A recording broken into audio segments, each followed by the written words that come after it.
Welcome to Stardust Stereo. I'm Parker McPhinney, and I'm your host. Today is the 10th of July, year 2024. Today we're going to speak about the Mars conjunct Uranus aspect that is coming up, or transit, I should say. Aspect is when it's within your chart. Transit is when it's out in the ethers, but I often intermingle those two words. So this is getting a lot of press amongst astrologers. Mars is all about action. Uranus is sudden.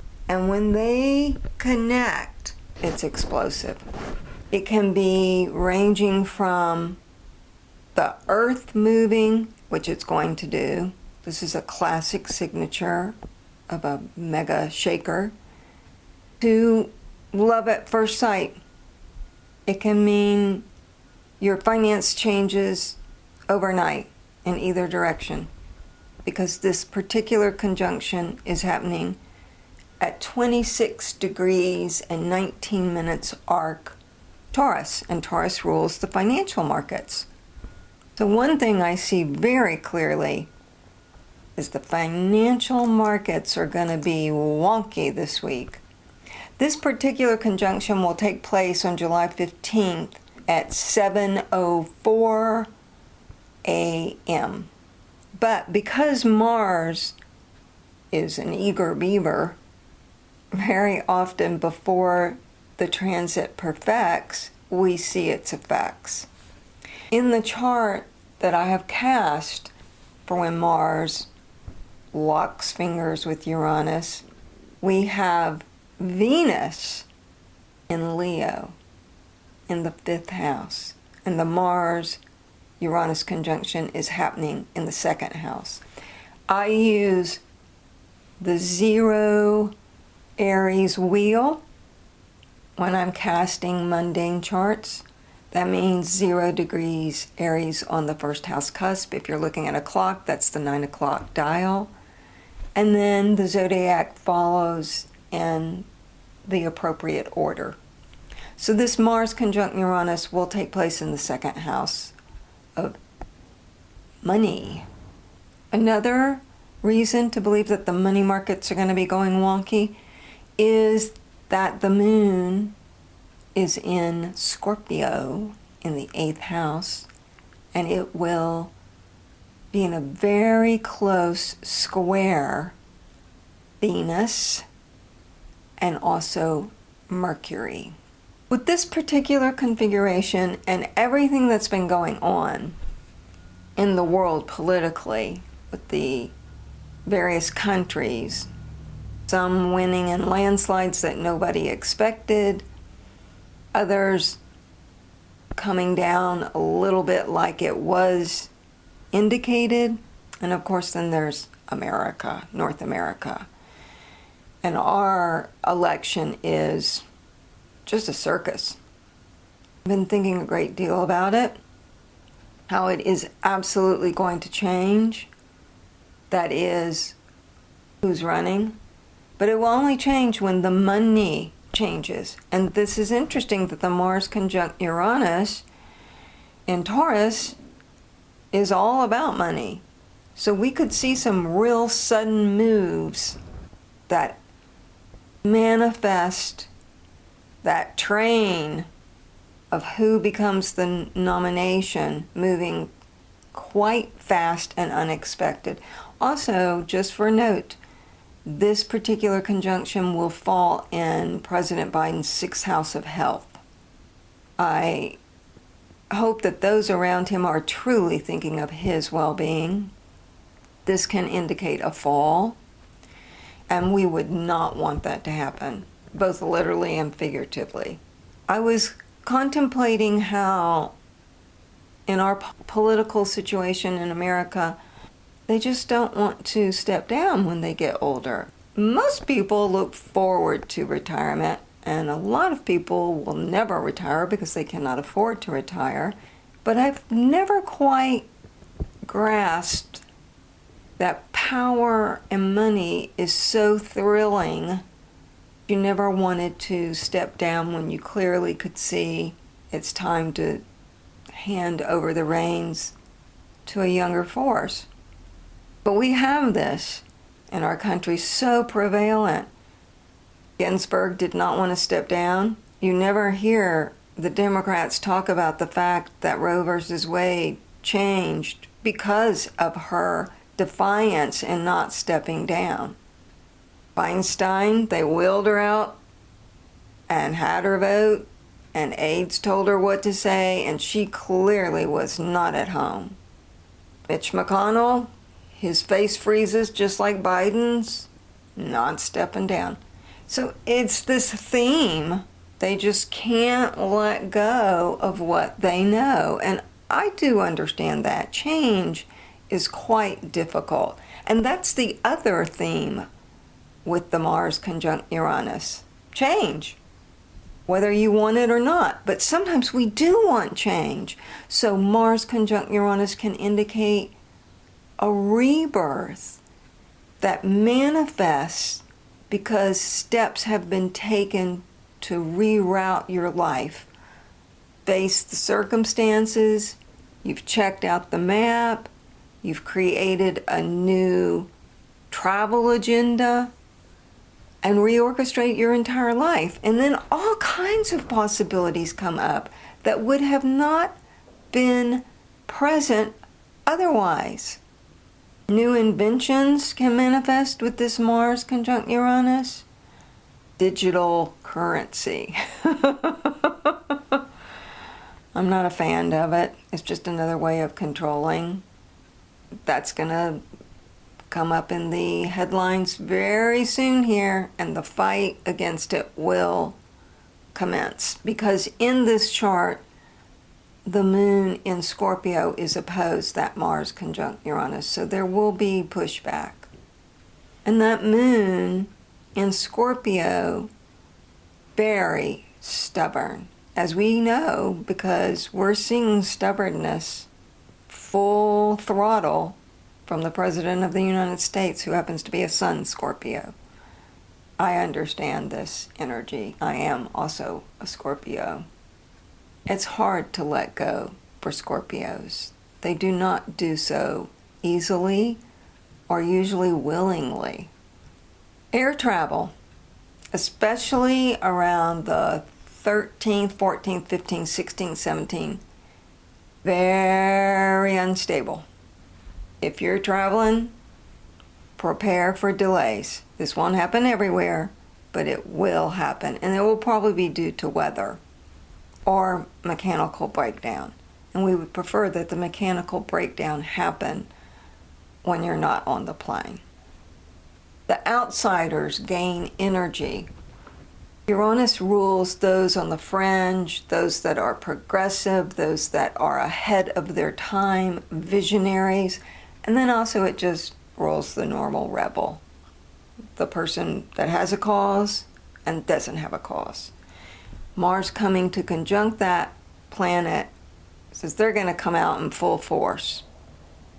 Back on the political, we could see third-party candidates in country of North America. We could see them truly gain some substantial ground. I'm a huge fan of the three-party, four-party solution. I am beyond tired of the two-party. The rise of radicals, there will be also potential for a big focus on our soul, the earth that we grow food in. Our topsoil not doing so well in 40, 50 years, predictions, but who knows about predictions, you know? We make the predictions, we do the best with the tools we have.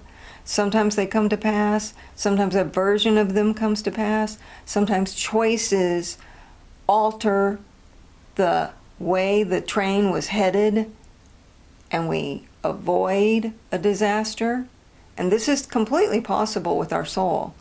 So our topsoil, 40, 50 years is expected to be nothing. unless we change the way in which we treat the earth and grow our crops. And this is getting more press. Sadhguru just did a segment with Joe Rogan. It's quite interesting about this very subject of soil. Soul is what I say when my southern accent comes out. But when I'm thinking I need to be a little bit more articulate, I say soil. We'll see sudden breakups and sudden unions. Some of these breakups will be quite shocking. I'm not talking about the breakups that are constantly rattling about throughout the tabloids. I've said it before, I'll say it again. I don't know if it's just wishful thinking, but we could get a peace treaty agreement. I hope it's possible with either war, but especially with the war going on between Israel and Gaza. I do pray for that so deeply. And I've thought a great deal about the bombs dropping in Gaza, but those toxins get carried with the wind very close to its neighbors, and they land in the soil. And if you grow food, you're just basically, in contaminated soil, you're basically just giving yourself cancer. We couldn't have a more direct example of shooting yourself. By hurting somebody else, you're hurting yourself. Also, Mother Earth does not like bombs dropping on her.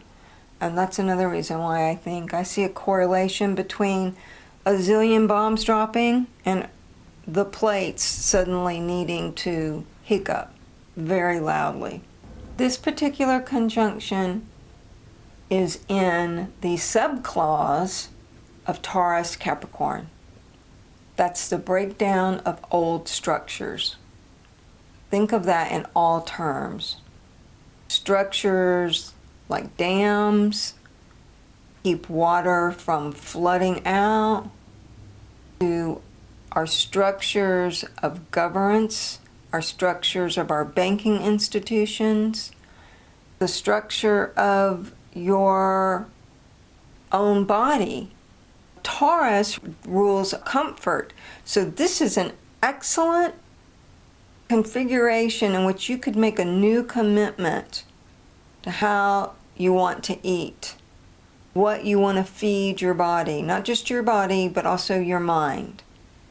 Are the old patterns that you have really helping you? This would be a time to re-examine them. The art world is going to see some blast out auctions. No doubt about it.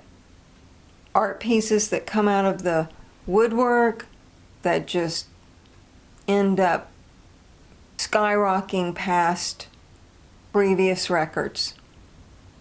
The Sabian symbol for 26 degrees Taurus, a Spaniard serenading his señorita. There is no guarantee of success, but you must act if you want any chance of success. This is about going for it. That interpretation is from Linda Hill and Richard Hill's Sabian Symbols as an article. It's a great little book. I say have optimism. Despite the craziness in the world, allow yourself to fall instantly in love with other people, with your life, with the flower, with the things that you can hold in your hand, like the earth. This is also a transit that says shatter that arrogance. It does not hold you in good stead. Like all the combinations of a fast-moving planet with a slow-moving planet, you can see the results of them instantaneously in your life sometimes. But I think that ultimately these configurations are little messages that come, or big messages, that come to us, give us a little bit of hope. And to know it is always within the scheme of things that the good and the happy and the hopeful happen just as much as the thing that we might dread. So focus on the good, the happy, the hopeful. I'm Parker McPhinney. This is Stardust Stereo. Thank you for listening. I'd like to thank my patrons. You know who you are. If you'd like to become a patron, you can do so at patreon.com/ParkerMcP. I also have a website, kitchensari.com. That's the word kitchen and then the word sari, like the dress, SARI.com. If you want to inquire about my readings, if you want to get a personal reading, find out where Mars, Uranus falls in your chart and how you can best use it. I also want to remind you, you are made of stardust, so go shine.